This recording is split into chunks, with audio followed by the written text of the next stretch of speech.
We're going to begin the installation of the Trugolf simulator by first locating the 3 acoustic sensors. And these sensors may be in a sleeve when you receive them, and go ahead and remove that and set them aside, as we are not going to need them for this installation. And then we're going to locate 3 long wires, and these wires are the wires that the acoustic sensors attach to. And you will notice that one is longer than the other. The longer of the 3 wires is the center wire. Next, we are going to attach the 3 acoustic sensors to the 3 wires as shown here.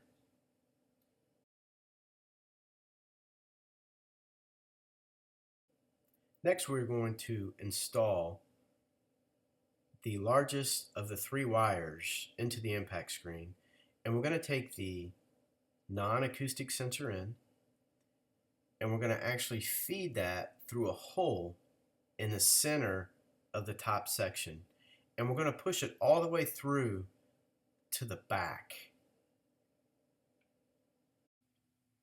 Once we have fed enough wire through, we can actually go around to the back of the studio and begin pulling the wire up. And once it gets to the top canopy, we're going to stop and not pull it all the way through. And then we are going to actually place the acoustic sensor into a loop in the top canopy. And please point the front of the acoustic sensor towards the screen. Please be very diligent and do this properly, as failure to do so will cause misreads with the simulator. And now we can go around to the back of the studio once again and start feeding the rest of the wire underneath the screen, as you can see here.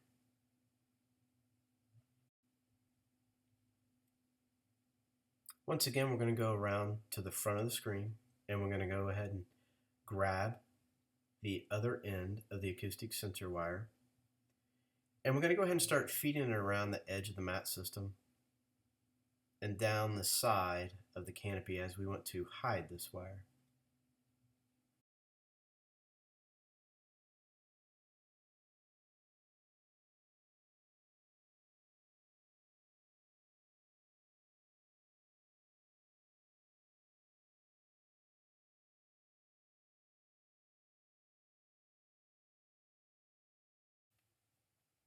Next, we're going to grab one of the 2 remaining acoustic sensor wires.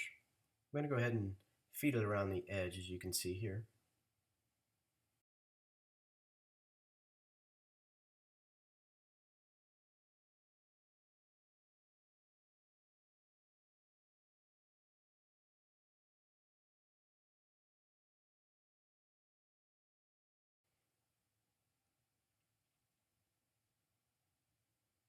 And then we're going to slide the acoustic sensor under the screen side.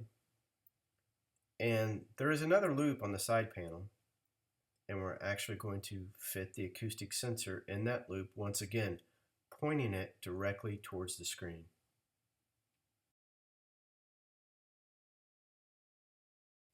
And now we're going to get out the final acoustic sensor and wire, and we're going to place the fitting portion near the center of the mat. And this is a good time to mention that it's very important to keep your acoustic sensor wires organized so that you know which one is left, which one's the center, and which one's the right. If we do not plug these in correctly to the sensor pad, your simulator will not read correctly.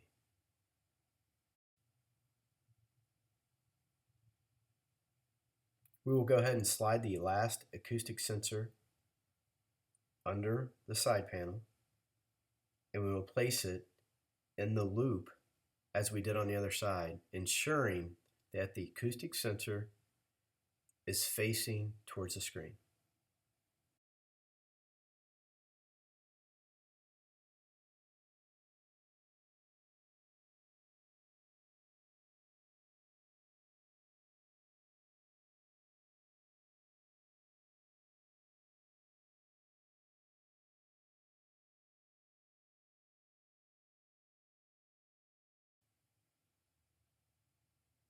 Next, we're going to get out the cable that looks like this, and we're going to place that end into the area where the sensor pad is going to go. And we're going to run that wire around the edge.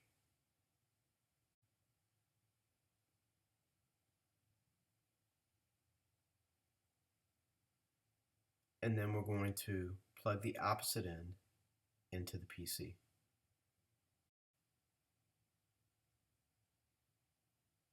Then you're going to locate the power cord, and we're going to place the power cord into the sensor area. And then we're going to lift up the projector box and plug it in into the surge protector.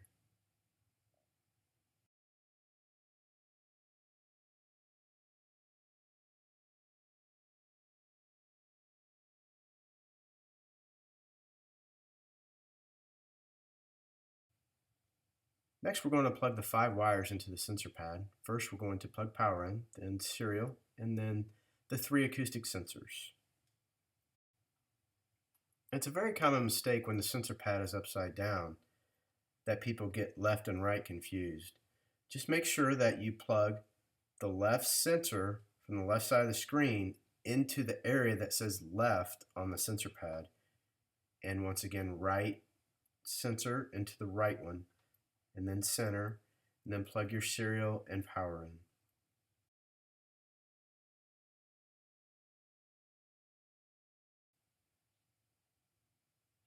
Once we've completed plugging in the wires, we're going to go ahead and turn the sensor pad over. And we're going to go ahead and tidy up all the wires. And we're going to place them around the edges of the mat system and the side panels.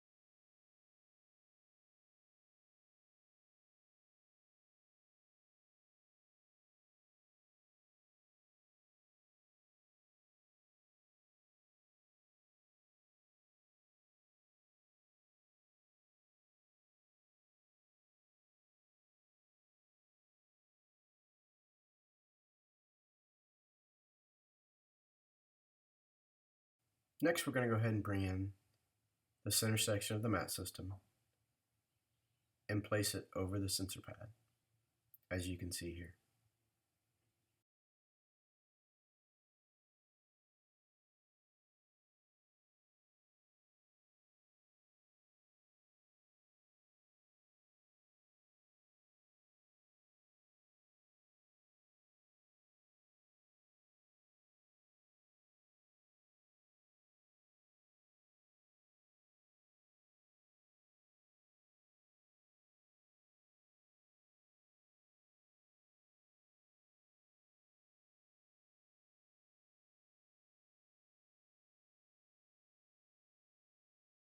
Next, if you haven't bought a computer with pre-installed software, you're going to install the software now.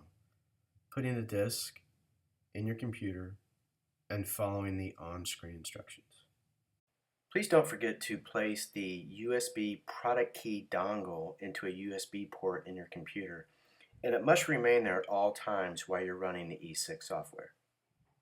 Once the software has been installed, we do have to make one note. If you do recall during the studio installation that there are variances in the distance, the projector may be away from the screen for a variety of reasons. And if that's the case with you, if your distance is different than the studio instructional video, we're going to have to go into the software and change some settings. And what we do is we actually produce a separate instructional video on how to do this. It's very short, very simple, and you'll be up and going in minutes. Congratulations on your brand new home golf simulator.